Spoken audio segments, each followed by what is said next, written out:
Hi, it's Fias Tarot. Hello, Libra placements. Okay, so this is your love reading ngayong August. Pagdating sa current person and syempre sa new person. Okay, so yeah, before tayo mag-start, kung hindi ka pa nakakapag-subscribe, please do subscribe and hit the notification bell para lagi po tayong maging updated sa mga mangyayari pa lang. Okay, so yeah, kung mayroon pang ibang mga tanong, message lang po kayo sa akin pong FB page for more info. Okay? So, yeah. Let's start with the current person muna. Current person muna ng mga Libra. Okay. The person on your mind. Okay. Ano bang meron? Situation. Let's see. Anong meron sa sitwasyon ninyo ngayon? Ng taong iniisip mo. Libra. Okay. Temperance in reversed. Pwedeng Sag. Okay. What's that? The Six of Swords. Someone is, sabihin natin pagdating sa sitwasyon, parang meron ditong minamadali. Okay? Parang merong minamadali, parang merong humahabol. Okay, pwedeng meron ng like nagiging impatient na yung sitwasyon kung anong meron. Okay? Tingnan natin. Ano bang meron sa person mo, Libra? Para kasing merong gusto nang gumawa ng aksyon. Okay? Parang hindi na ako makapaghintay, parang ganyan. Ayoko na maghintay. Parang ganon. Tingnan natin ano bang meron dyan sa taong yan, Libra. Okay, the Seven of Swords. Tago ng tago. No. Para tong runner and chaser. Parang runner and chaser energy. Seven of Swords. And yeah, the Ten of Pentacles. Some of them may pera. Okay? The Three of Swords. Oh. So, pagdating sa person na to, pwedeng may lihim, may mga sikreto, may mga nakatago. Okay? Yung iba sa kanila, ang nakikita kong tinatago dito is family involved. Okay? Pwedeng may pamilya, itong taong to, pamilyado. Parang ganyan. Okay? And yung situation, parang meron na ditong pamimilit na nangyayari. Okay? Pamimilit. Ano bang mangyayari or what? Parang ganyan. So, kailangan na natin yung maksyon kung ano bang meron. Parang ganon. Okay? So, tingnan natin. Yun ang specific ko nakikita pagdating sa person mo, ha? Parang lagi mo lang hinahanap, kasi lagi lang parang nakatago, parang ganun. Or sabihin natin parang may tinatago talaga siya, like literal, na may tinatago. Ano bang emosyon nito for you? Kasi may humahabol, may nagpapahabol, parang ganyan. Yung parang nagkakaroon na ng meron dito nagiging desperado na desperada. Sa totoo lang. Okay? Tingnan natin.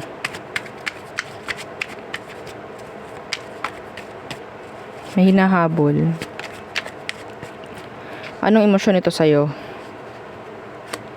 Yeah, the Empress in reversed. The Empress in reversed. Why? So, hindi nakafocus sa'yo to. Actually, wala itong iniisip na long term or progress. So, that is why may chance. So, the Empress in reverse, the Queen of Swords. Kung ano yung clarity na kailangan mo, kung ano yung sagot na kailangan mo, hindi nila binibigay. Okay? Yeah.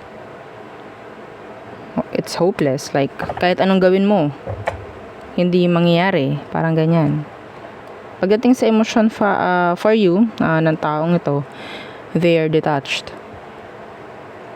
Okay, cold. ang ipinapadama ng taong to.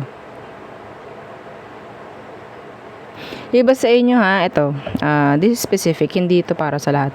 Itong taong to umalis and dala-dala yung pera mo.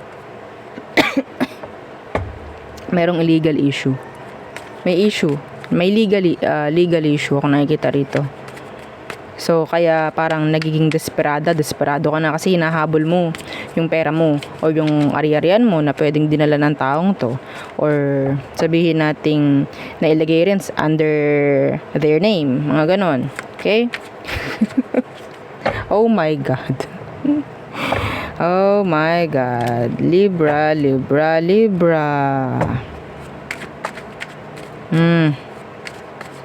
Wala kang mapapala sa taong to. They are hiding. Escaping. Okay? Escaping. Anong next action nito for you, Libra? Ang dami naman nitong ano. Okay, Libra, anong next action niya? The Six of Cups. So, really? Okay, so why? Why the Six of Cups? As their next action. Oops. Oo. The Two of Swords. Ito may chance na kakausapin kaya. Okay, communication is coming from this person. Pero, hindi pa rin nila ibibigay. Okay? Meron pa rin limit or may pag-avoid pa rin. Iba kasi sa kanila nakikita ko open pa rin like sa chat, ganyan. Pero kung i-chat mo, may chance na isisin ka lang or i-ignore yung iyong message. Pwedeng nakikita mo siya online, mga ganyan, pero pag minessage mo, mag-offline, like that. Okay? Pero, yun nga, kung makakausap ka, kasi nakita ko dito, may messages, okay, coming through from this person. Hindi lahat ng info na kailangan mo is ibibigay niya. Okay? They will act indecisive. Okay? Ay, kasi ganito. Hindi pa ako makapag-desisyon Hindi ko alam kung ano pang gagawin ko muna. Oo, wait lang ha. Yan. Hindi ko pa alam kung anong pipiliin ko, mga ganon. Kung meron tong involve na another party or a person. Yan. Hindi ka nito bibigyan ng sabihin natin, hindi siya mamimili. Wala akong nakikitang pamimili dito. Okay? Wala pa rin siyang pipiliin. So, may chance na kakausapin ka pero walang pagpili. Kung may kailangan piliin. Okay?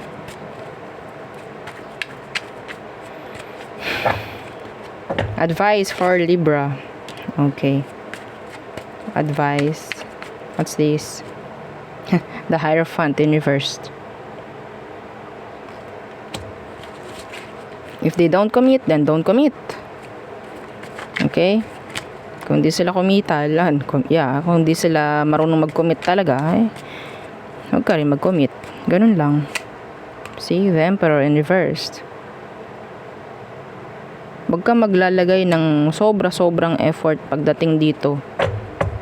Okay?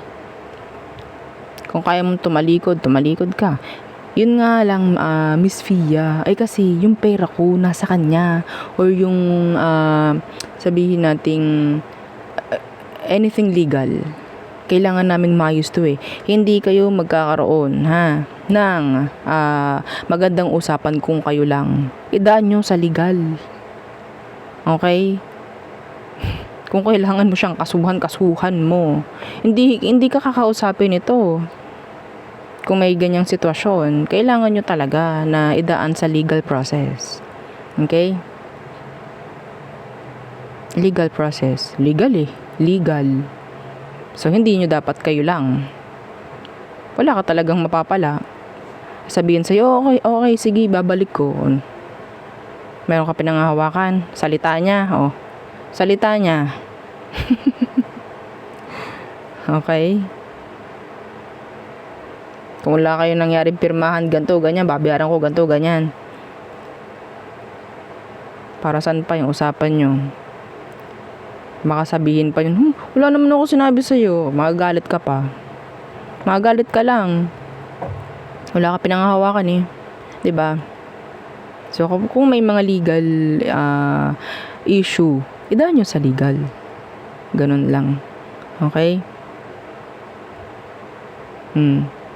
Kung sa tingin ninyo, wala namang ganon, and third party nakikita ko rito, meron ditong kailangang piliin, eh hindi naman siya napili, so anong meron? Anong gagawin mo? Don't commit. Hindi naman sila marunong mag-mature eh, no? Wala silang plano. So ikaw, magkaroon ka na ng plano, magkaroon ka na ng desisyon. Kung hindi sila makapag-decide, ikaw ang mag-decide, no? Okay, hindi yung parang hahabulin mo pa ng hahabulin. Bakit mo hinahabol? Kasi lumalayo. Bakit lumalayo? Kasi pwedeng inaiwasan. Hindi po ba? Okay? So, ganun lang. So, tayo tumungo na sa new person. Oo, ng mga Libra. Okay, kung meron ka nagugustuhang bago, yan, may mga new connection, meron bang bagong darating? Tingnan natin. For Libra. Okay, Libra. Don't forget, to like, share, and subscribe. Okay, Libra, ngayong August. Let's see, let's check the new person ng mga Libra. Ano bang meron? Okay. Okay. So, the moon. Pwedeng Pisces. Okay. They're too closed off. Mysterious. Let's see what's with the moon. Okay. The Eight of Pentacles in reverse. Hindi mo malaman kung ano ba talaga emosyon, intention ng taong to. We have the King of Cups here. The Ten of Wands in reversed. Nakakawalang gana naman to, Libra. Oo. Sino yung nawawala ng gana sa new person? Taas kamay. Taas ang kamay. Para itong scratch it. Scratch mong ganan. No? Hindi mo malalaman hanggat hindi mo i-scratch kung nanalo ka or what. No? Tapos nakakatakot pa. Kasi hindi mo alam kung anong meron. It's like para kang tumatay o diba? Sumusugal. Wow. Tingnan natin. Sabihin natin naging mysterious or hindi sila nagbibigay, no, ng kung anong pinapakita mo. Kung anong na-expect mo sa kanya, hindi nila ginagawa yun. Like, napakalaking question mark itong taong to pagdating sa'yo. Sa sitwasyon nyo, napakalaki niyang question mark. Naglalakad na question mark itong taong to. Question mark na may paa. O, diba? Tingnan natin, ano bang meron sa kanya? Bakit ganyan yan? Pwedeng Pisces, pwedeng Earth sign, Taurus, Virgo, Capricorn. Tingnan natin, ano bang meron sa taong yan? The Five of Cups. What? Takot ito. May takot to. Tawag dyan. Hindi rin to handa eh. Tingnan natin what's with the Five of Cups? The Three of Pentacles in reversed. I think some of you, this person is a loner. They're a loner. Yung hindi sila nakikipag-socialize. Like, hindi ka papansinin hanggat hindi mo kinakausap. Sino yung ganon? Sino yung loner, yung person? Yung laging lang mag-isa. Parang walang barkada. Laging solo. Soloist. Taas ang kamay. Oo, alam niyo yun, para siyang introvert. Para siyang ganun eh. Magsasalita lang kung kakausapin. Wala silang imik. Oh my God. May pagkaganon yung person mo. May pagkaganon siya. Kaya hindi mo makita the Hanged Man. Hindi sila sociable. Sociable. Tingnan natin Anong nakita mo dito, Libra? Gusto ko po siya kasi napaka-mysterious niya. Ganun yung boses. Tingnan natin. Mga pababae, mga palalaki, ha? Oo. Anyway, yun nga no. Oo. Kapag may mga mysterious na ganyan, doon ka na-attract no. Oo. Siyempre, di ba? Ma-attract ka pa ba dun sa taong, di ba? Or magiging curious ka pa ba sa taong napaka-open na? Di ba? Hindi. Oo. Iba, ganun, actually. Tingnan natin, ano yung emosyon niya pagdating sa'yo. Ano yung emosyon? Yung iba sa inyo kung ito ay... Kasi feeling ko hindi mo pa nakakausap Oo. And mapagtago. I'm sorry, mapagtago itong taong to. They're not talagang transparent. Eto, okay sige. Kung ito nakakausap mo na, yung focus nito wala pa sa'yo, ha? Okay? So, parang feeling mo, nasasayangan ka lang sa taong ito. Parang walang mangyayari. Ha? Okay. Anong emosyon ng taong to? Anong emosyon? Anong emosyon niya for you, Libra? The Nine of Wands in reverse. What? They don't trust you. Wait lang. Oo. Hindi ko alam bakit. They don't trust you. They don't. Kung nakakausap mo na, yeah, they don't trust you. Mahirap i-crack open itong taong to. Mahirap silang magtiwala.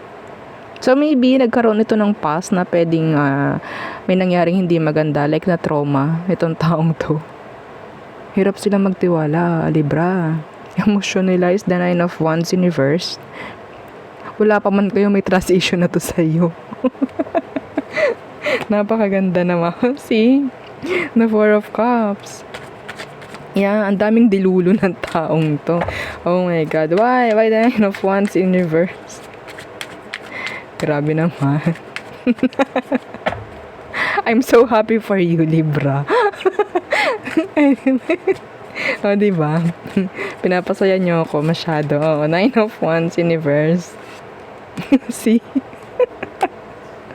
Trust issue. Delulu. Oo, oh my God. Ang dami nitong ang dami nitong tanong rin pagdating sa'yo. Congrats. O, diba? Ewan ko kung ano bang meron pagdating sa inyong dalawa para kayong nagkakapaan at tag-iisipan. Hindi ko alam kung ano bang ginagawa nyo, Libra. Ha? See? No communication. O, diba?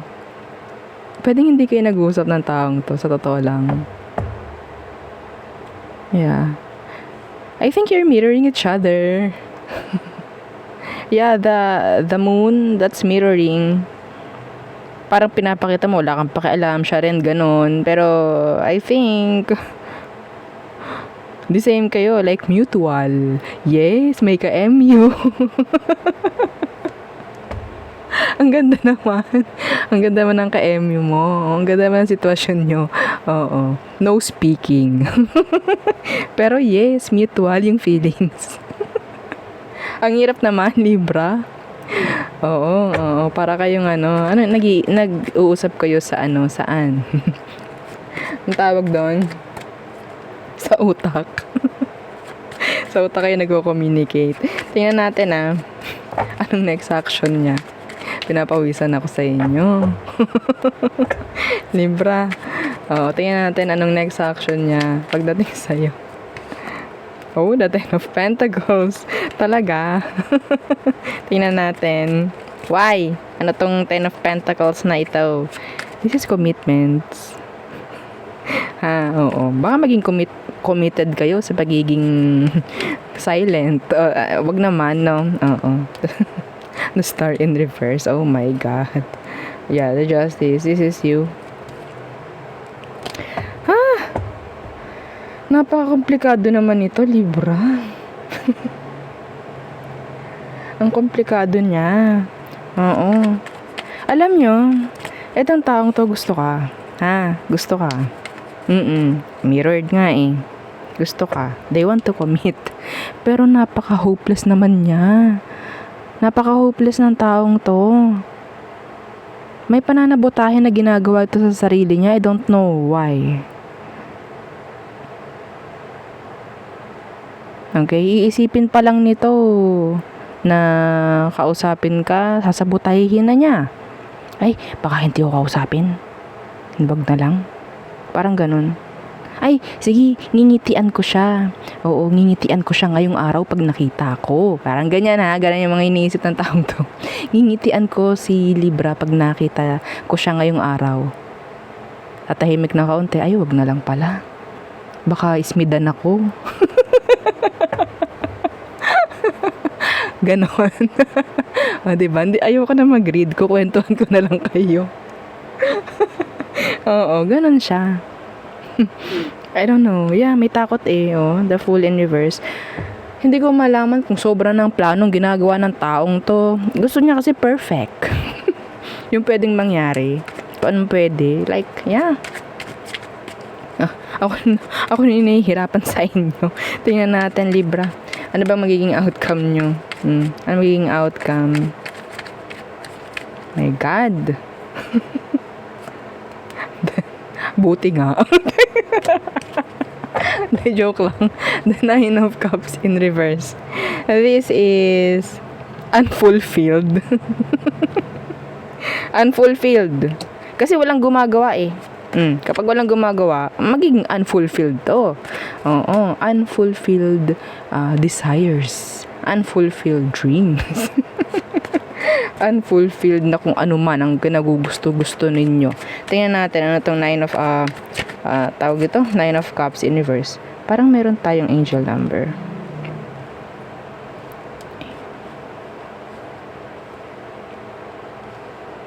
Parang, teka lang. 8899. Oh yeah, 8899. 8989. Yeah, 8989. Tingnan ninyo. Okay? The King of Cups in reverse. Hindi kasi open eh. Yeah, why the Nine of Cups in reverse? Death in reverse. Walang gumagawa. Ang ganda sana nito. Oo. Ang ganda sana nito kung isa sa inyo is maging open. Naku, Libra. Ayoko na lang magiging open. Huwag mong gawin, ha? Masisira ang buhay mo. Hindi ko malaman kung sino sa inyo kailangan dito maging open. I think isa sa inyo wala. Okay? Ang nakuha ko rito is kailangan nyo ng friend. Call a friend. Oo, kailangan nyo ng tulay dito. Libra. Hindi ko, yes. Hoy, Libra, ito pala si Mysterious. Parang ganon. Tawang-tawa. Parang ganyan. Hoy, Mysterious. Ito si Libra. Oh, yan. Mag-usap kayo. Parang ganon. Opo, wala eh. Hindi mo kailangan gumawa, ha? Kailangan nyo mag-call a friend, ha? Kung may mutual friend kayo ng taong to, doon kayo lumapit, ha? Hoy, ikaw new person, kung ikaw ay nanonood, para sa Libra. New person no? Oo, wala eh. Nakukuha ko eh. Hindi mo kailangan mag-step up dito, Libra, and ikaw new person. Oo, hindi rin. Kasi wala napaka-misteryoso mo. Yeah, kailangan dito ng help. Oo, ng ibang tao para magkaroon ng ma-open. Okay? Kasi wala death in reverse. Hindi to aangat kung kayo lang. Oo, hindi to aangat. Okay? See, the Knight of Pentacles. Walang movement. Uugatan na lang kayo dyan. Oo. Pag walang nangyari, you need a friend. Call a friend. So, yun ang ating reading para sa mga Libra placements. Masyado nyo ang pinasaya, ha? Oo. So, again, please don't forget to like, share, and subscribe, and follow our FB page. Thank you. Bye.